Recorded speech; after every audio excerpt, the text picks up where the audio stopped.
Hi everybody, it's Joanne Fedler here, author and writing mentor. Today I'm going to share with you my top, I think I've got 10 books on writing.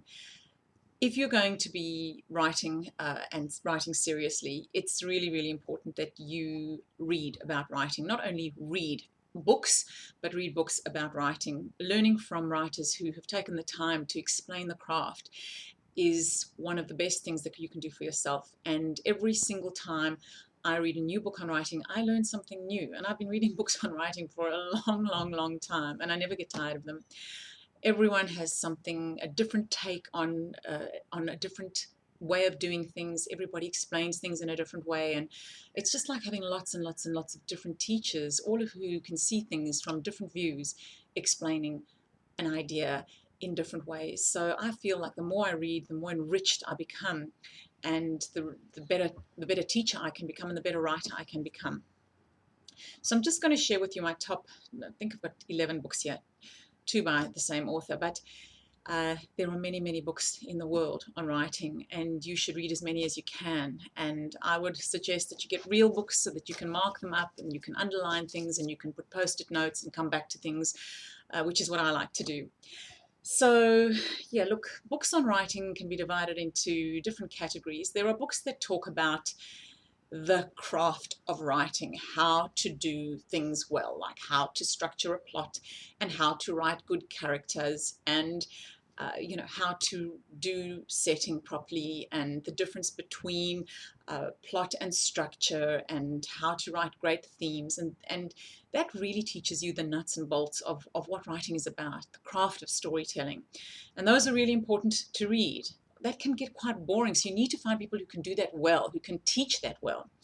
And then there are books that kind of talk about the writing life, what it means to be a writer, how to be a writer, the kind of way that we interact with our creativity and how that impacts on our lives. And it kind of can morph into discussions around spirituality and creativity and those kinds of things, how we get inspiration, how to move through writer's block, and all of that kind of stuff. So there are books that focus on different things, and that's why it's important to read a range of them so that you can get little bits from all over the place.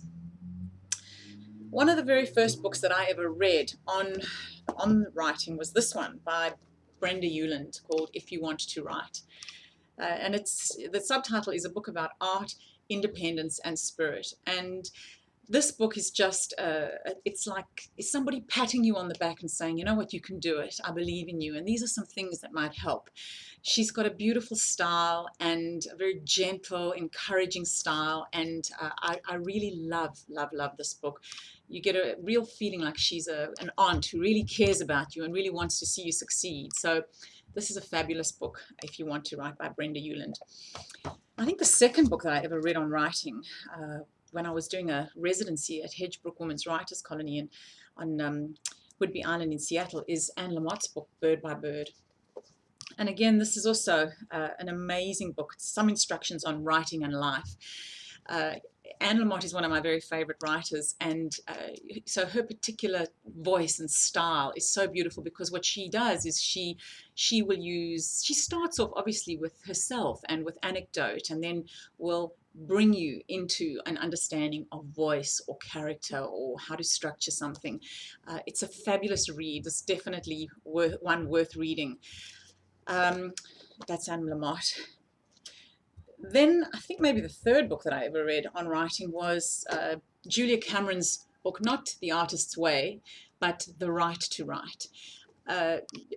Julia Cameron has a lot of very useful and interesting things to say about writing. She's especially famous for talking about morning pages and artist dates, which is a way of keeping your creativity going. And again, she's very encouraging. In this book as well, she gives little exercises at the end of each chapter. These are small, sharp chapters on different aspects of the writing process, and at the end she gives you some writing exercises that you can use. Okay, and then Natalie Goldberg's book, Wild Mind, Living the Writer's Life. Again, a book about the writing life. And again, as a Buddhist, she brings a lot of spirituality into thinking about writing and ways of incorporating spiritual ideas into your writing, also with lovely, wonderful writing prompts and exercises at the end of each chapter. It's also one of my very favorite books on writing. Then Stephen King's book on writing is one that really you really just have to read. Half the book is memoir and the other half is about writing. And if you love Stephen King and you love the way that he writes, this is an absolute must read. He's got an amazing style, and again, Stephen King is very famous for saying kill all your adverbs, kill all your adjectives. He also shows you in the book an example of his first draft and then a rewrite to show you how he edits, which is also a very useful thing to go through to be able to see how he does it. Then if you want to do non-fiction writing, and actually this is a book for anybody, whether you're writing fiction or non-fiction, but particularly non-fiction, William Zinser's book On Writing Well, the classic guide to writing non-fiction. This is also one of the best books I know on how to simplify, edit, remove clutter, be clear about what you're trying to say. And this has been an international bestseller, more than 1 million copies sold. It's a fantastic book if you're writing articles or anything, just to get clarity. He's got fantastic ideas in here, and also uses examples from his own writing and shows you how you can, get to the best final product.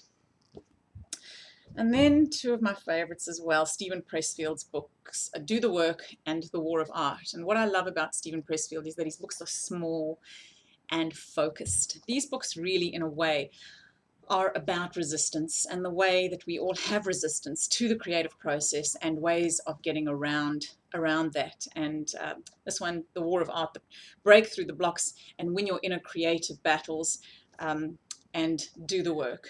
At the back of this book says, a child has no trouble believing the unbelievable, nor does the genius or the madman. It's only you and I with our big brains and our tiny hearts who doubt and overthink and hesitate. So again, this is a book which is encouraging you just to do the work, just stop overthinking and just do the work. Two definitely worth having on your bookshelf. Annie Dillard's book, The Writing Life, is also another classic. In a way, this is almost a little bit like a meditation on what it is like to be a writer. And if you haven't actually done a lot of writing, some of it might not make a lot of sense. But if you've spent any length of time in your life doing writing, then this book feels like someone's speaking to the deepest part of yourself. It's such a recognition. You feel so met in this book. So also a tiny little book, but a beautiful and beautifully written book. And by the way, what I have to say about all of these books actually is that what you'll find is that every single one of these books, is a great example of the author's writing voice. Every book is written so differently and is such a different take on writing. And you will learn a lot, not just about writing, but on writing voice from reading all these different books. Another one of my very favorites, and this is a new one that I've come across, is Karl Iglesias' book, Writing for Emotional Impact, Advanced Dramatic Techniques to Attract, Engage, and Fascinate the Reader from Beginning to End. Honestly, I just came across this book on Amazon and I read it and I was riveted. It is such an excellent book because, of course, as writers, the most important thing we're trying to do is to engage our readers' emotions. And this book gives you such clear and, focused examples of how to do it in all ways. So honestly, I think this is a book that every writer should have as well. And somebody I've just recently come across, and I don't have any of his physical books, though I have ordered some, but I've downloaded all his books in PDF and in ebook form, is this amazing man called Chuck Wendig, and that's how you spell his name. He's actually a horror writer, and he's written a whole heap of books called 500 Ways to Be a Better Writer, 500 Ways to Write Harder. He's got about 6 or 7 books, and in very short, sharp form, he lays out these amazing, very evocative examples of how to be a better writer. I'll just read you something from one of his, which just to give you a sense of his style. This is 25 things you should know about being a writer. He says, you are legion. The internet is 55% porn and 45% writers. You are not alone. And that's a thing, both good and bad. It's bad because you can never be the glittery little glass pony you want to be. It's bad because the competition out there is as thick as an ungroomed 1970s pubic tangle.